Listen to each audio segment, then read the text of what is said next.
Hey guys, in this video I'll show you how to insert mathematical symbols in a draw.io, as you can see, like these ones right here.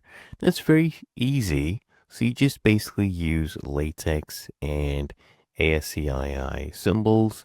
So to enable this though, you come here at the top panel, click on extras, and make sure mathematical typesetting is actually toggled on. Now that it's toggled on, all you need to do is just come here, get a text label, okay, just like this one, and you just type in your symbols. That's literally all you have to do, as you can see right here, and I'll actually leave a link in the description of all of these symbols that you can go ahead and use.